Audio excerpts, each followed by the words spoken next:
ومن ثمرات النخيل والأعناب تتخذون منه سكرا ورزقا حسنا إن في ذلك لآية لقوم يعقلون.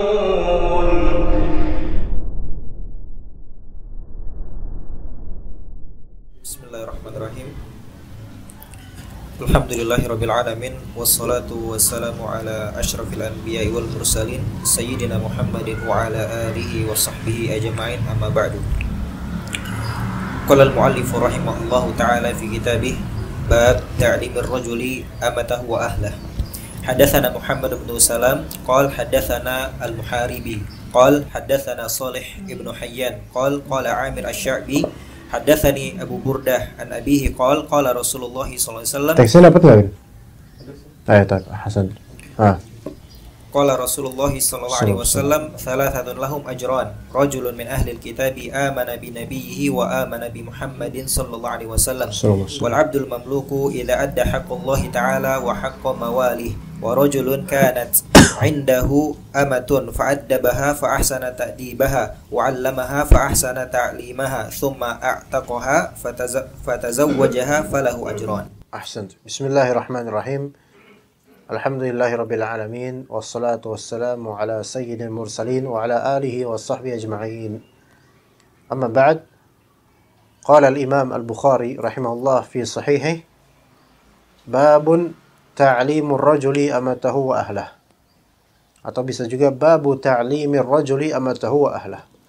Bab seorang pria laki-laki mengajarkan budak perempuannya dan mengajarkan istrinya. Jadi ahl di sini, ahl seringkali dimutlakkan makna istri, zaujah. Ya. Ahl, istilah ahl seringkali dimaknai zaujah, istri.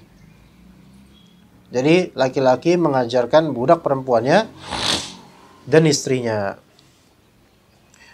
Akhbarana Muhammad هو ابن سلام حدثنا المحاربي قال حدثنا صالح بن حيان قال عامر الشعبي حدثني أبو بردة عن أبيه قال رسول الله صلى الله عليه وسلم ثلاثة لهم أجران. Ada tiga pihak yang mereka memiliki dua pahala. Hadis-hadis semisal ini banyak, ya. Seperti sab'atun yudhilluhumullahu yawma la dhilla illa dhilluh. Kemudian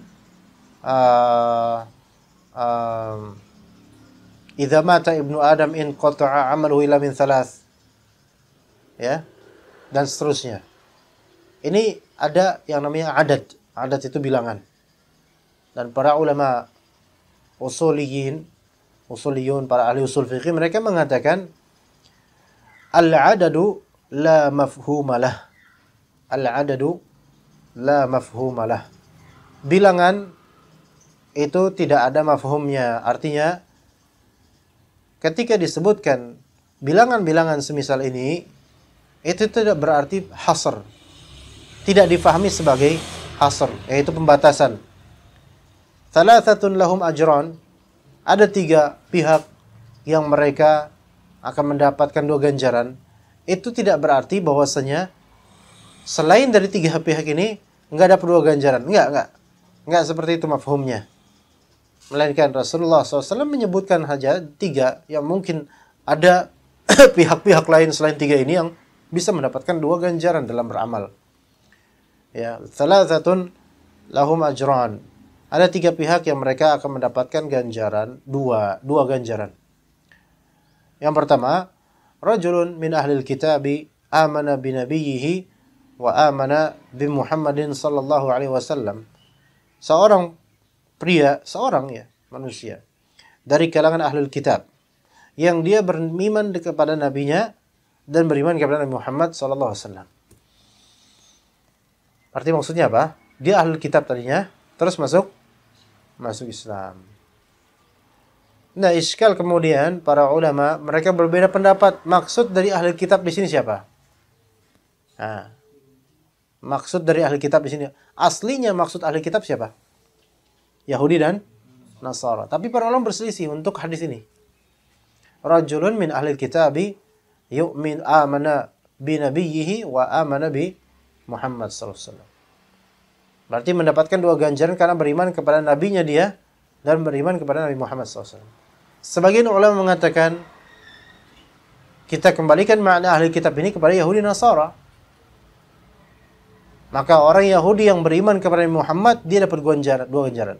Orang Nasrani yang beriman kepada Nabi Muhammad dia juga dapat dua ganjaran.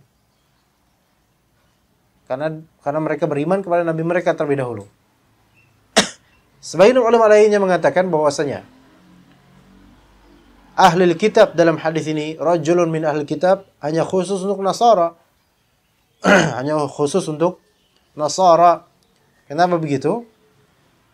Karena pada hakikatnya orang Yahudi mereka tidak beriman kepada nabi mereka. Paham gak ya, kawan? Hakikatnya orang Yahudi mereka tidak beriman kepada nabi mereka. Siapa? Imma Nabi Musa, imma Nabi Isa alaihissalam. Alaihissalam. Ya. Orang Yahudi beriman enggak kepada Nabi Isa? Tidak, malah justru mereka memburu Nabi Isa alaihissalam. Ada yang mengatakan seperti itu. Ala kulli hal, kita kembalikan saja. Rajulun min ahli kitab, amana ahli kitab pada umumnya, kelas. Ya. Kalau kemudian wal 'abdul mamluku idza adda haqqallahi wa haqqa mawalih. Hamba sahaya jika hamba tersebut menunaikan hak Allah dan hak siapa? Tuannya, majikannya. Maka mendapatkan dua ganjaran pahala. Ya. Hak Allah ditunaikan, hak majikannya juga ditunaikan. Oke, ini jelas ya insyaallah ya. Ini al-mamluk. Ya. Jadi menunaikan dua hak. Untuk tadi ahli kitab, contohnya siapa? Raja Najasyi. Ya. Yang tadi dari agama apa? Nasara. Menuju agama Islam. Dari kalangan Yahudi siapa contohnya? Abdullah bin Salam. Yang tadi beriman dan beliau termasuk habernya Yahudi, orang ulamanya Yahudi. Masuk Islam sebelum beriman kepada Nabi Musa AS. Masuk Islam beriman kepada Nabi Muhammad SAW. Maka dapat dua ganjaran. Taib abad mamluk juga dapat dua ganjaran ini. Yang ketiga, warajulun kanat indahu amah. Seorang pria, dia punya budak perempuan. Amah, budak perempuan. Abad, budak laki-laki. Paham ya? Maka boleh seseorang namain anaknya Abdullah, boleh nama terbaik. Abdul Rahman, nama terbaik. Kalau dia putri, maka apa? Amatullah atau Amatur Rahman atau sifat Allah atau nama Allah lainnya. Amatur Rahim, Amatul Jabbar misalnya. Tapi kurang cocok ya, karena Jabbar itu sifat yang kencang ya, keras, syiddah. Jadi amah ini kan perempuan. Baik, Amatur Rahim misalnya, boleh Amatur Rahim. Cuman jarang di Indonesia ya, Amatullah gitu, jarang. Karena nggak enak panggilnya Amat nanti. Kan orang Indonesia kan memikirkan panggilan ke depannya juga. Amat. Mat. Gimana ya akhwat dipanggil Amat itu gimana? Ya. Kurang. Makanya nggak di Indonesia, tapi di Saudi, di Timur Tengah biasa Amatullah. Amatur Rahman, nggak masalah. Di kita aja karena mikirin panggilan mirip dengan panggil Ahmad, ya. Ya gitu. Jadi kalau menamai anak perempuan jangan Abdullah. Itu nggak relevan juga. Abdullah nanti orang-orang manggilnya Dul. Itu orang Indonesia tuh. Ya.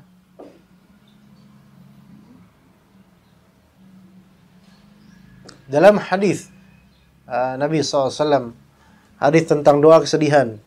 Allahumma inni abduka ibnu abdika ibnu amatika nasiyati biyadik dan seterusnya.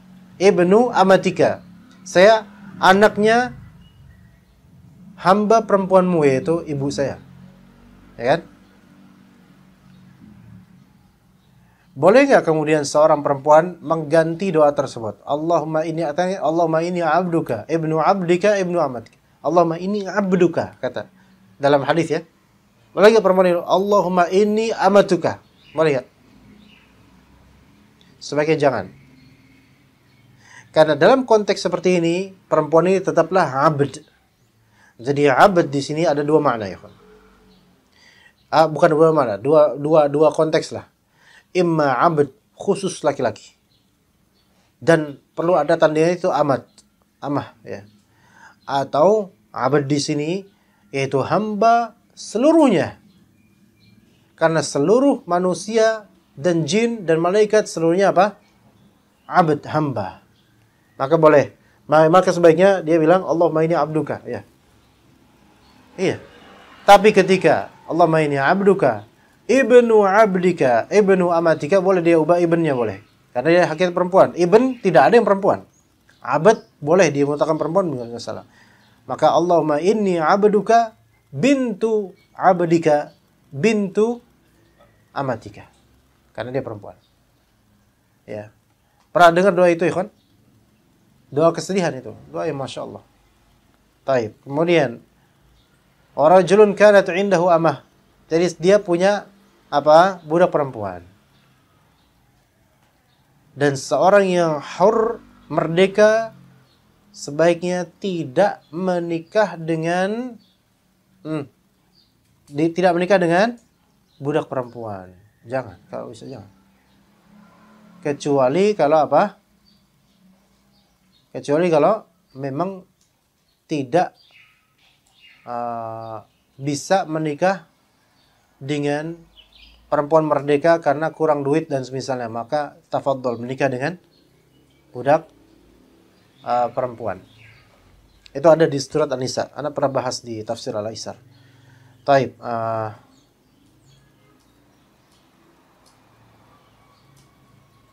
Kata dikira di sini warajul kanat indahu amah. Iya, punya budak perempuan. Fa'addabaha fa ahsana ta'dibaha fa'allamaha fa ahsana ta'limaha. Ya. Jadi fa'addabaha, majikannya ini, pria ini memberikan pelajaran akhlak, mentakdib dan memperbagus pelajaran tersebut. Apa menggembleng ya? Apa namanya?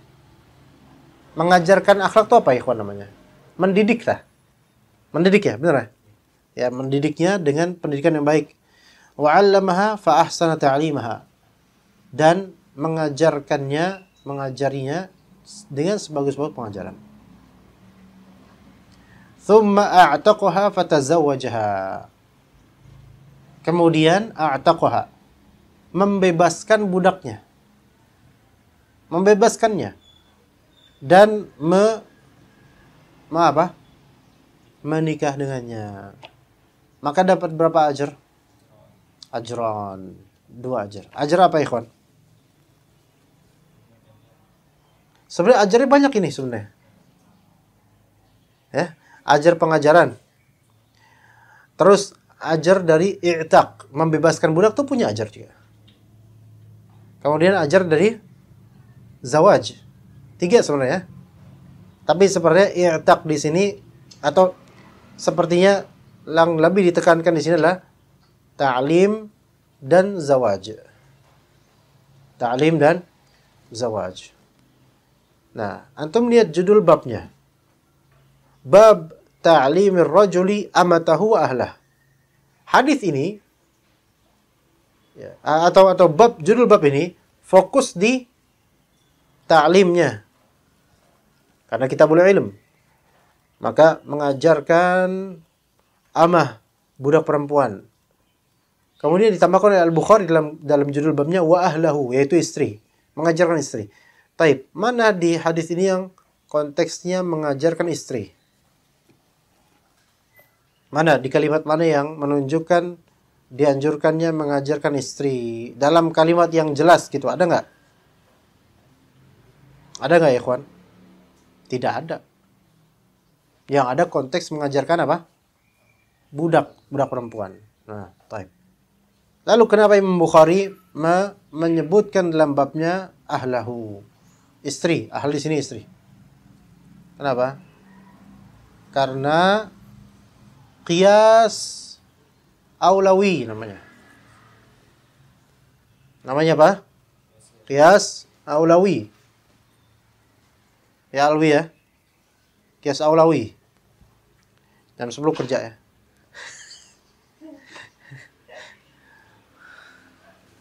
Qiyas aulawi. Ya bisa juga qiyasul aula. Gimana coba? Tafadhal, antum jawab, tafadhal. Mana yang lebih aula? Mengajarkan istri yang merdeka atau mengajarkan budak perempuan? Istri. Jelas istri. Mengajarkan istri aula. Ya? Itu maksudnya. Bab mengajarkan seorang laki-laki mengajarkan budak perempuannya dan istrinya. Lebih aula. Maka kalau mengajarkan budak saja itu dapat pahala dan menikahinya dapat pahala juga, maka mengajarkan istri mungkin pahalanya lebih besar lagi daripada itu. Ya, begitu.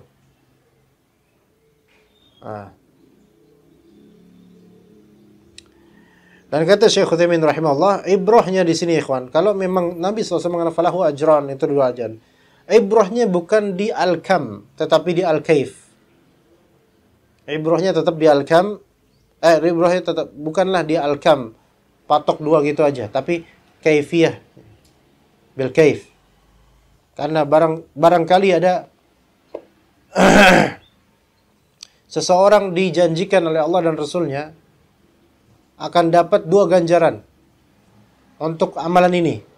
Tapi untuk amalan yang sama, orang lain bisa lebih dari 2 ganjaran. Faham? Misalnya ganjaran menikah ada. Antum menikah, anak menikah misal, beda. Beda akhwat, maksudnya beda perempuan. Ganjarannya pada awalnya janjinya seolah-olah sama itu. Ganjaran pahala menikah, ganjaran pahala menikah. Tapi misalnya kualitas dari pernikahan anak misalnya lebih bagus karena ada niatan untuk hal lain misalnya. Paham maksud sini? Sama-sama menikah. Kamiyahnya sama. Kamiyah di sini apa, ikhwan? Quantity. Kaifiyah apa? Quality. Jadi kamiyah itu quantity, kaifiyah quality. Contohnya, ini misal.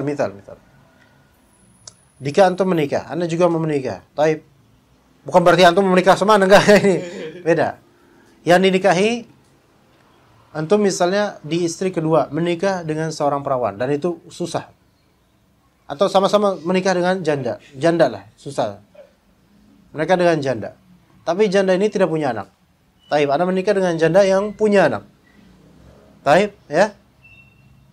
Dari segi kamiyah pernikahan sama-sama menikah dengan 1 orang perempuan. Sama-sama 1 orang perempuan. Taib. Tapi di situ Anda kemudian ada niatan tambahan. Anda ingin menafkahi anaknya juga yang merupakan sunnah, apa dianjurkan. Tapi gimana ikhwan? Kaifiyahnya di sini ada nggak berbeda? Ada. Maka boleh jadi kamiyah sama. Karena kaifiyahnya berbeda. Maka kemudian apa? Pahalanya lebih besar lagi. Gitu. Ya. Seperti kisah. Dan kaifiyah yang terbaik adalah apa yang paling sesuai sunnah. Semakin kaifiyah yang sesuai sunnah, itu mengalahkan segala kamiyah. Boleh jadi kaifiyah sesuai sunnah itu lebih irit, lebih sedikit, lebih muktasid. Sementara dari segi kamiyah, ada orang pakai kamiyah, tapi tidak tepat dengan sunnah, walaupun tidak bid'ah. Maka tetap yang sesunnah ini malah lebih afdal. Contoh, ada 2 orang. Ketika itu sudah tiba waktu sholat. Namun Nabi dan para sahabat tidak menemukan air. Maka Nabi SAW mengutus 2 orang, ya, untuk mengutus 2 orang untuk mencari apa? Cari air. Ya. Tapi nggak ketemu-temu. Padahal udah waktunya nih. Akhirnya keduanya tayamum. Faham, ikhwan? Keduanya tayamum.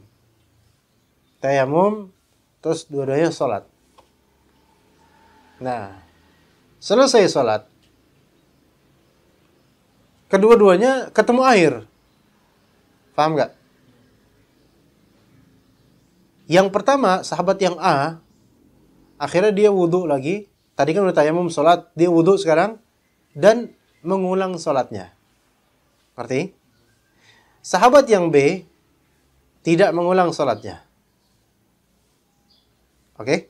Yang A mengulang sholatnya dan setelah berwudu. Yang B nggak wudu dan nggak mengulang sholat. Mencukupkan pada yang tadi.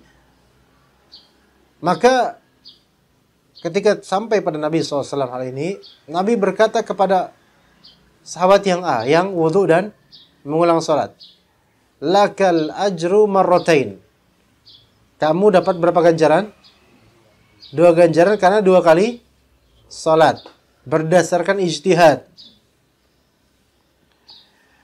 Nabi berkata kepada pihak sahabat yang B, asabtas sunnah. Engkau sesuai dengan sunnah. Taib. Mana yang lebih afdal? Pikir dengan pikiran talibul ilm, ikhwan. Jangan dengan pikiran awam. Kalau pikiran awam, oh yang pertama, Ustaz, mesti gitu. Karena lebih banyak, Ustaz. Karena pikiran orang awam, isabatus sunnah itu bukan utama, ikhwan. Ya enggak? Pikiran orang awam, isabatus sunnah bukan yang pertama. Maksudnya bukannya hal yang paling diunggulkan. Bagi orang awam semakin antum banyak itu semakin bagus gitu kan ya. Tapi bagi talibul ilm harusnya mikirnya apa? Yusib sunnah, isabatus sunnah atau enggak? Sesuai dengan sunnah apa enggak gitu. Maka Nabi berkata kepada yang kedua, yang udah selesai tayamum, udah sholat, udah nggak ketemu air, ya udah nggak usah. Asabtas sunnah, kamu sesuai dengan sunnah. Tapi Nabi nggak menyalahkan yang pertama, malah mengatakan yang pertama laka ajron, buat kamu 2 ganjaran. Gimana? Ternyata kaifiyah isabatus sunnah itu lebih diunggulkan dan lebih afdal dibandingkan kamiyah marrotain. Itu yang kita maksud, ikhwan. Itu yang kita maksud. Nah. Taib, sekarang misalnya ada orang, dia qabliyah subuh. Karena masih panjang timernya, maka rakaat pertama dia baca surat Al-Mumtahanah. 2 halaman. Rakaat kedua dia baca surat As-Saff. Sementara antum salat membaca Qul ya ayyuhal kafirun dan Qul huwallahu ahad. Mana yang lebih simpel? Bisa jadi salatnya fulan ini 4 kali lipat lebih panjang daripada salatnya antum. Tapi ketika ditanya, salatnya diterima enggak salat orang ini yang pertama nih? Ada pahalanya? Pahala bacanya ada. Salat antum diterima. Mana yang lebih afdal? Maka kita katakan asabta ajrul qiraah, ya enggak? Ya. Karena banyaknya bacanya, ya taib. Anak katakan kemudian kepada asabta sunnah. Mana yang lebih afdal bagi talibul ilm? Yang ini asabta sunnah. Jadi isabatus sunnah itu kaifiyah. Ya, kualitasnya itu lebih tinggi, yang Allah Ta'ala yang akan ganjarin. Isabatus sunnah. Iya. Taib, kemudian ya kawan. Hadis berikutnya, fadhal, iqra. Assalamualaikum. Wa qala al-mu'allif rahimahullah ta'ala babun ridatul imamin nisaa wa ta'dimihinna. حدثنا سليمان بن حرب قال حدثنا شعبة عن أيوب قال سمعت عطاء قال سمعت ابن عباس قال أشهد على النبي صلى الله عليه وسلم أو قال عطاء أشهد على ابن عباس أن رسول الله صلى الله عليه وسلم خرج ومعه بلال فظن أنه لم يسمع النساء فوعظهن وأمرهن بالصدقة فجعلت المرأة تلقي القرط والخاتم وبلال يأخذ في طرف ثوبه وقال إسماعيل عن أيوب عن عطاء وقال عن ابن عباس أشهد على النبي صلى الله عليه وسلم. أحسنت. باب عظة الإمام النساء وتعليمهن. Masya Allah, udah jam 7 ya, Masya Allah. Bab, kalau ada yang mau pulang nggak masalah, udah jam 7 tuh. Ana mau ke Taifah juga di sini. Bab imam memberikan mau'izah, nasihat kepada perempuan, para perempuan dan mengajarkan mereka. Dengan sanadnya dari Ibnu Abbas, asyhadu ala Nabi SAW, qala Atha asyhadu ala Ibnu Abbas, Rasulullah SAW kharaja wa ma'ahu Bilal. Rasulullah SAW keluar dan ada Bilal bersama beliau. Fa dhanna annahu lam yusmi'in nisaa fawa'adhahunna. Jadi ini konteksnya lagi lebaran ya, kawan. Lagi hari Id. Rasulullah khutbah ya. Dan kemudian Rasulullah menyangka kayaknya ini para perempuan belum enggak kedengeran. Karena ketika itu enggak ada speaker ya. Fawa'adhahunna, maka Rasulullah SAW pun memberikan mau'izah khusus kepada perempuan. Wa amarahunna bis sadaqah, dan Rasulullah memerintahkan mereka untuk sedekah. Faja'alatil mar'atu tulqil qurta wal khatam. Maka para perempuan itu pun mereka kemudian melempar, bukan melempar sebenarnya, menyedekahkan apa? Kurta. Bukan kurta kita, bukan. Enggak, bukan kurta sini, bukan. Kalau kita kan kurta itu apa? Baju Pakistan tapi yang ini ya. Iya. Itu bukan, benar enggak? Style Anda enggak gitu, Ana. Style Anda sarung BHS terang. Al-qurt itu adalah yaitu semacam cincin yang ada di hidung. Itu qurt.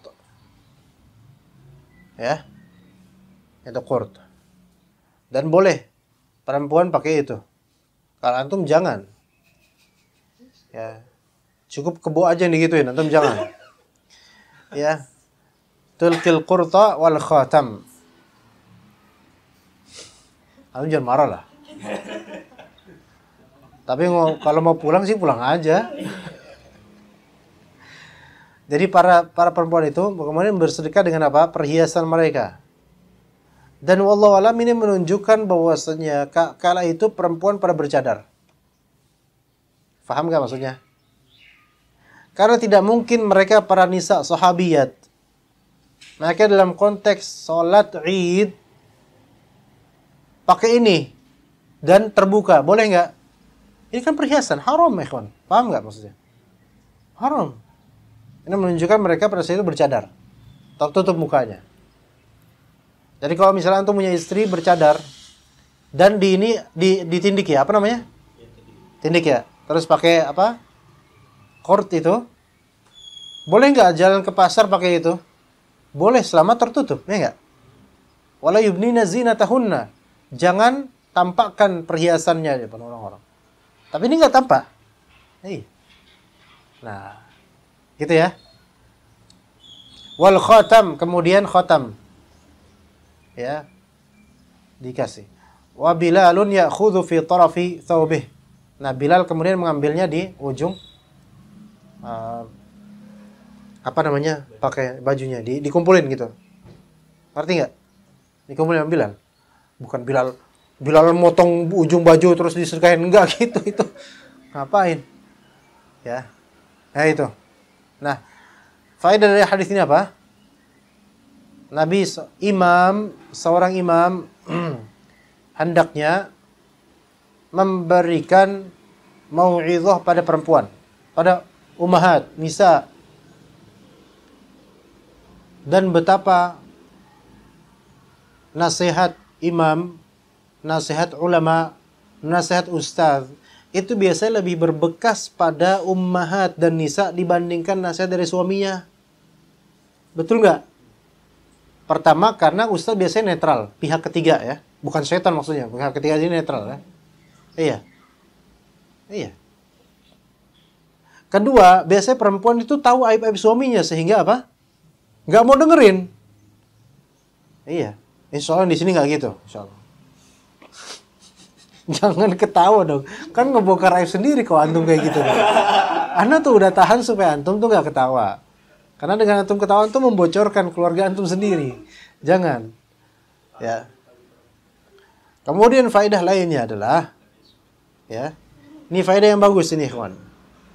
Bahwasanya perempuan itu bukan pihak yang mahjur alaiha. Mahjur alaiha apa? Bukan pihak yang diisolasi hartanya oleh suami. Kalau perempuan ini punya harta pribadi, maka diperbolehkan baginya untuk bersedekah dengan harta pribadinya walaupun tidak diketahui oleh suaminya. Dalilnya ini, kawan. Dalilnya ini. Ya tentu lebih afdal memberitahu ke suaminya. Adapun kalau harta tersebut adalah harta titipan suami, baik titipan nafkah untuk makan, minum, itu bukan milik istri itu. Maka wajib apa? Izin sama suami kalau itu. Karena itu harta itu nafkahnya suami untuk kebutuhan primer. Tapi kalau misalnya suami ngasih duit pribadi istri, misalnya tuh ngasih ke istri 1 juta buat kamu, bukan buat belanja, bukan, buat kamu pribadi seorang. Maka boleh dialokasikan ke sedekah tanpa sepengetahuan suaminya, boleh. Atau memang dari awalnya punya harta pribadi.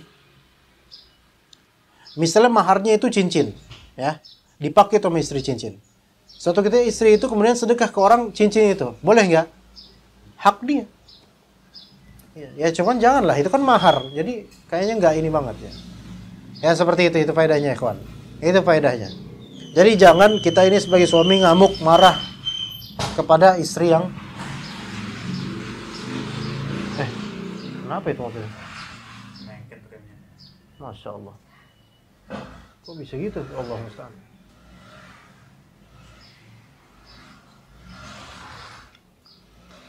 Apa ini tanda-tanda kita harus selesai ya? Ini masuk tatoyur apa-apa? Ya, kita lanjut aja. Baik, fadhal. Ahsanallahu ilaikum. Wa qala al-mu'allif rahimahullahu ta'ala babul hirsi 'ala al-hadits. Hadatsana Abdul Aziz. Al-hirs. Babul hirsi 'ala al-hadits. Hadatsana Abdul Aziz ibnu Abdullah qala hadatsani Sulaiman an Amr ibn Abi Amr an Sa'id ibn Abi Sa'id al-Maqburi an Abi Hurairah annahu qala qil ya Rasulullah man as'adun nasi bi syafa'atika yaumal qiyamah. Qala Rasulullah sallallahu alaihi wasallam laqad dhanantu ya Aba Hurairah alla yas'alani an hadzal hadits ahadun awwala minka lima ra'aitu min hirsika 'alal hadits as'adun nasi bi syafa'ati yaumal qiyamati man qala la ilaha illallah khalisan min qalbihi aw nafsihi. Baik, bab al-hirs 'alal hadits, bab semangat untuk hadis ya. Dengan sanadnya dari Abu Hurairah bahwasanya ada yang berkata qila ya Rasulullah man as'adun nasi bi syafa'atika yaumal qiyamah. Ya Rasulullah, siapa orang yang paling mendapatkan syafaatmu di hari kiamat? Maka Rasulullah SAW, laqad dhanantu ya Abu Hurairah an la yas'alani an hadzal hadits ahadun awwal minka. Saya sudah prediksikan wahai Abu Hurairah, tidak ada orang yang bertanya tentang hal ini sebelummu. Pasti kamu yang paling awal bertanya. Lima ra'aitu min hirsika 'alal hadits. Karena aku melihat semangatmu dalam menuntut ilmu hadis ini. Nah, ini jadi jilbab al-hirs 'alal hadits. Ya, bagusnya kita punya al-hirs, yaitu semangat untuk menuntut ilmu. As'adun nasi bi syafa'ati yaumal qiyamati man qala la ilaha illallah khalisan min qalbihi aw nafsihi. Orang yang paling berbahagia dengan syafaatku di hari kiamat adalah yang berkata la ilaha illallah tulus dari kalbunya atau dirinya. Nah, itu faedahnya. Baik, mafhum insyaallah. Istamir, fadhal. Assalamualaikum. Wa qala al-mu'allif rahimahullah babun kaifa yuqbadu ilm. Wa kataba Umar bin Abdul Aziz ila Abi Bakr bin Hazm unzur ma kana min hadithi Rasulillah sallallahu alaihi wasallam faktubhu fa inni khiftu durus al-ilmi wa dhahab al-ulama wa la taqbal illa hadithan Nabi sallallahu alaihi wasallam wal yufshu al-ilma wal yajlisu hatta yu'allama man la ya'lam. Itu wal yufsu bukan wal tufsu. La, wal tufsu yang sahih. Ahsanalaikum. Wal tufshu al-ilma wal yajlisu wal tajlisu hatta yu'allama man la ya'lam. Fa innal ilma la yahliku hatta yakuna sirran. Baik, ana pikir ini kita sampai sini aja dulu ikhwan. Karena waktunya ana juga mepet sekali karena ana harus ke Taifah. Jadi sampai sini insyaallah pada waktunya kita lanjutkan bab 34 insyaallah taala. Wassallallahu ala nabiyina Muhammad wa ala alihi wa sahbihi ajma'in. Jazakumullahu khairal jazaa atas kedatangan antum. Barakallahu fi ulumina jami'an. Subhanakallahumma bihamdika asyhadu an la ilaha illa anta astaghfiruka wa atubu ilaik. Assalamualaikum warahmatullahi wabarakatuh.